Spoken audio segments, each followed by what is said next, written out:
punta tayo dun sa part na manifestation ni Attorney Sheila na bonggam-bongga. Or gusto mo dun sa oral arguments? Mag-oral arguments na lang muna tayo. I think both did well, but my heart of course goes to Attorney Poa. Attorney Poa was very thorough. Ang galing ng rebuttal ni Michael Poa, no, na sinabi niya na obiter lang yung, sa mga hindi nakakaalala, hindi nakakaintindi, sa mga decision kasi ng korte, ng Supreme Court, meron tinatawag na obiter dictum at ratio decidendi. Ano pinagkaiba nung obiter dictum? Yung obiter dictum, para lang siyang side comment na it's not necessary for how the decision has been made. Kaya siya obiter. Side commentary. Ang ratio decidendi, yun talaga ang basihan ng decision ng korte. Yung argument, yung line of arguments na yan. And of course, no, may mga lawyers na they would consider which one is obiter, which is ratio decidendi, and of course, only the Supreme Court can decide which one is obiter and which one is ratio decidendi. Decidendi. Ngayon, itong si Michael Poa, itong sinabi ni Jokno na obiter lang yung, ano ba yung obiter na sinabi niya, bakla? Obiter lang daw yung, kasi sabi ni Attorney Michael Poa, bakit sinasama ninyo yung mga bagay na hindi naman part ng pagiging Vice President Inday Sara? So for example, you're requesting for documents 20 years ago, and she's a mayor, she's ano ganyan, etc. Yung sinabi ni naalala ko na, yung sinabi ni Jokno, obiter lang daw, obiter dicta lang daw yung sinabi ng Supreme Court na relevant lang dapat sa years na kung saan siya naging Vice President. Ngayon, ang argument kasi ni Jokno, well, this impeachment court, katulad nung kay Justice Corona, sinama yung mga documents and etc. Grabe, no? Ang gwapo naman ni Paolo. Oo, grabe. So anyway, ngayon, ang argument ni Jokno, bakit nung kay Justice Corona? Tapos sabi niya, obiter lang yung sa Duterte. Ang galing ng rebuttal ni Michael Poa. Sabi ni Michael Poa, nung kay Justice Corona, wala pa ang Duterte versus Emerald. Wala pang guidelines ang Supreme Court. Ngayon meron na. So it's now part of the law of the land. Tapos ikalawa, sabi niya, hindi to obiter. Kasi, nandun siya sa guidelines. Correct! And let us just settle this once and for all. Actually, kanina, during the live stream, pinoint out ko talaga to at talagang grabe talagang pandidiri ko dito kay Chel Jokno. Kasi parang, sir, naging dean ka ng law school ng Lasal, tas ba't ang sinungaling mo? Bakit mo sasabihin na obiter lang to? Ayan, ito yung Duterte versus House of Representatives. Ito yung kaso na yon. So, if we're going to look at, kanina in-explain ko, ano ba ang obiter dictum? Ang obiter dictum ay yung mga sinasabi ng desisyon na not addressing the main issues of the case. Okay. So, ngayon, dito mo malalaman kung ano yung obiter dictum o hindi. Ito kasi yung issue. Okay. Kapag ang lahat ng discussion ay in relation to the issues identified by the court, hindi yan obiter dictum. Okay, so ayan, 1, 2, 3, 4, 5, etc., etc. Pagdating dito sa 5, pa yan yung A and B, sinubdivide pa yan ng todo-todo ng Supreme Court kasi nagkaroon sila ng separate discussion on the due process because whether or not the impeachment violated Vice President Duterte's constitutional right to due process and speedy disposition of cases under Article 3 of the Constitution. So they have a separate discussion on what due process is all about. Okay, let me just go to what Attorney Poa is saying. Eto, sa fourth discussion nila, Sa fourth discussion, corruption as a ground for removal must involve acts committed while in office. Mga bakla kayo ng taon, hinighlight pa nga ng Supreme Court yung part na ito. When invoked as ground for impeachment, corruption must be supported by more than bare allegation. It calls for clear, convincing, and timely evidence of abuse of power, acts committed while in office, and acts done in intent or in manner that betrays the public trust. Yeah. Actually, kaya mali dito si Jokno. Kasi hindi to obiter. This is actually an interpretation of the constitutional provision. And it is only the Supreme Court that can has the authority to interpret the Constitution. That is its constitutional mandate. Interpret the law and, of course, the Constitution. The Constitution is the law. So, pag nag-interpret ang Supreme Court ng batas, hindi yun obiter. Hindi yung side comment. That's not a side comment, that is substantive because it is an interpretation of the law. Mali dun si Jokno. So, panalo dun si Powa. Magaling ka, Powa. Magaling siya magsalita. Very sharp. Yeah. Very sharp and very calm. Bongga ang asawa nito, ni Michael Powa. Oo. Meron pang isang discussion na very, very dishonest si Chel Jokno. Part kasi ng argument ni Attorney Powa was yung tungkol dun sa evidence. Sabi ni Attorney Powa, kapag kunwari, merong impeachment complaint, nung na-file nyo yung impeachment complaint na yan, wala naman kayong evidence na attachment yung complaint na yan sa House of Representatives. Wala. Lahat ng ebidensya ninyo na-procure through the power of subpoena ng Committee on Justice. But when the impeachment complaint was filed, bare allegations lang siya. Nakuha niya yung mga documents niya, yung mga SALN, mga bank documents, mga BIR documents, etc., etc.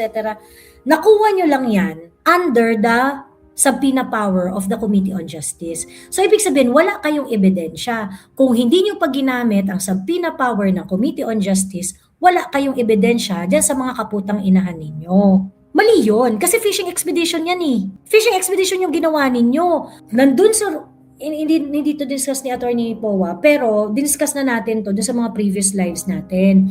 Na sa House of Representative rules mismo, nakalagay doon na kapag ikaw ay mag-evaluate ng sufficiency in substance and in form ng isang impeachment complaint, yung complaint ay dapat meron ng mga attached na evidence, yung mga acts na kino-complain, at kapag hindi na kontra itong mga ebidensya at itong mga allegation na ito, would amount to the act being complained of.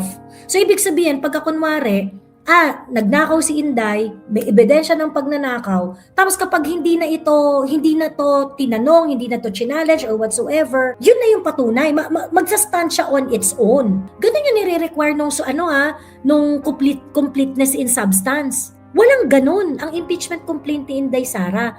Ano ang sagot ni Chel Jokno? Sabi, ay hindi, kasi may oras naman para mag-present ng ebidensya, ganyan, etc., etc. That's a different thing. Yung trial po, may ebidensya ka, may ebidensya ring pangontra ang defense. Pero at the time you file the complaint, dapat may ebidensya ka na rin. Yung ebidensya na pagpe-present mo, yun yung ebidensya na ipe-present mo sa trial. Iba yun. And si Chel Jokno, sinasabi niya na, ay hindi naman kasi kailangan na may ebidensya ka when filing the impeachment complaint. Kasi meron namang panahon kung kailan yun dapat i-present.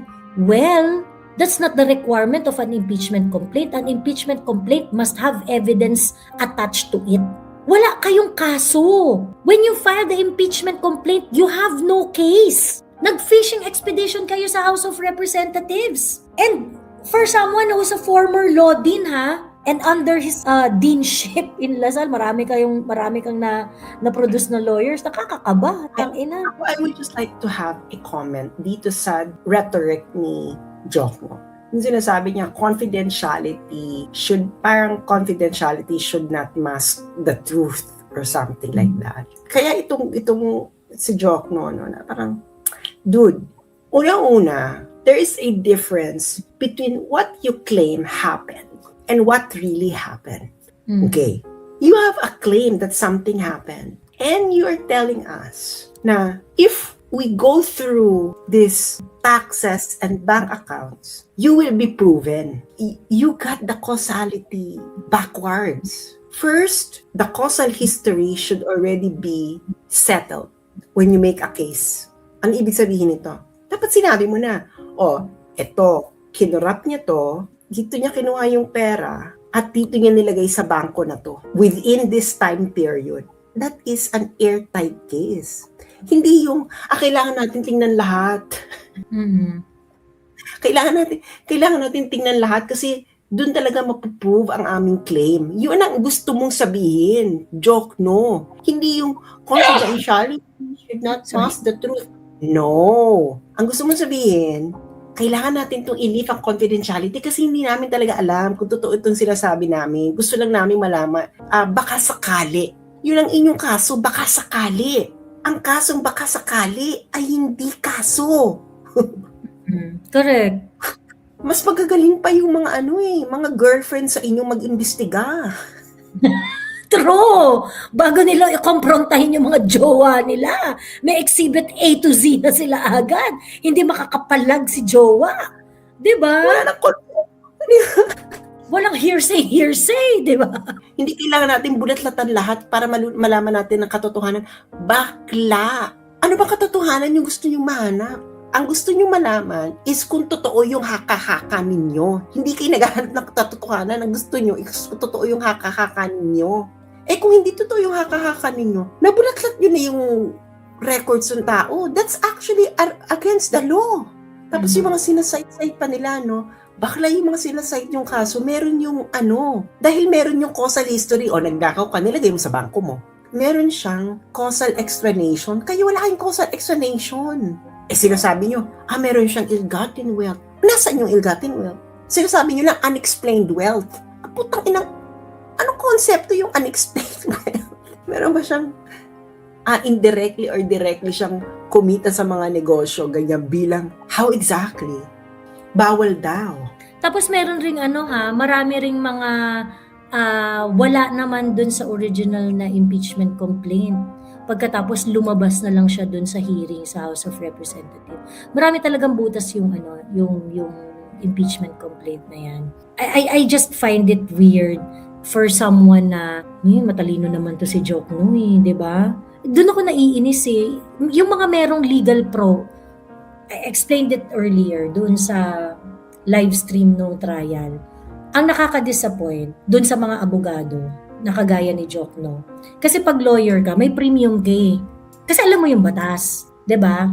So people are going to subscribe doon sa opinion mo, very likely, if you're talking about legal matters. And even if you're going to talk about non-legal matters, because of the prestige that you have as a lawyer, people would tend to believe whatever you are going to say. Ang nakakainis doon sa mga abogado na kagaya nila Chel Jokno, nila Leila de Lima, nila nila Falsis and ng mga they're going to use their prestige as lawyers kasi hindi magsasabi ng totoo. And instead of illuminating the minds of the public on certain legal matters, mas nililito nila yung taong bayan.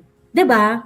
And in return, basically, you are not strengthening the justice system. You are just making people more confused. Them fighting for something that they are not supposed to fight for.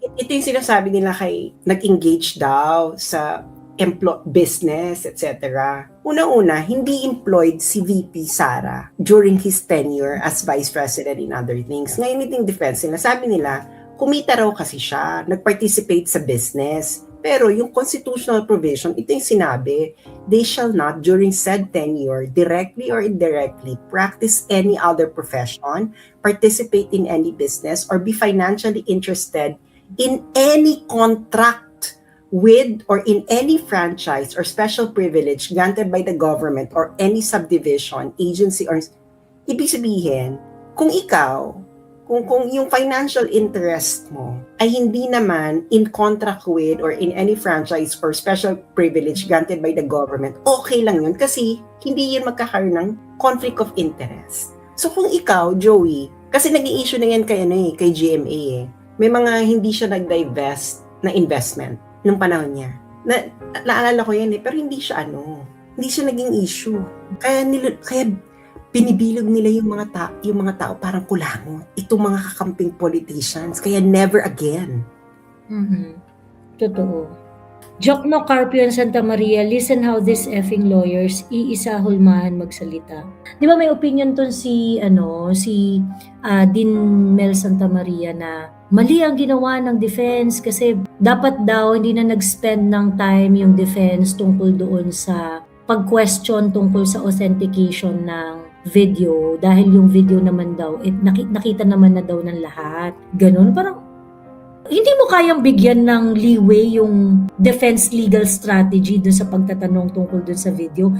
At hindi mo rin ba naisip na hindi naman yung authenticity ng video per se ang kino-question doon? That the line of questioning is actually directed to the credibility of your investigators and not necessarily doon sa authenticity ng video. Di ba? May mga ganyan, just, yung nagko-condition sila ng isip ba na hindi honest, na pwede naman silang maging objective dun sa pag-interpret nila, pero ayun nga, dahil may prestige sila syempre, Dean Mel Santa Maria, dating Dean, I think Dean pa rin yata siya ng FEU law yata, ganon, Justice Carpio, of course, dating Supreme Court Justice yan ayun, tsaka yan si Jokno, so, nakaka-disappoint lang, sobrang nakaka-disappoint lang.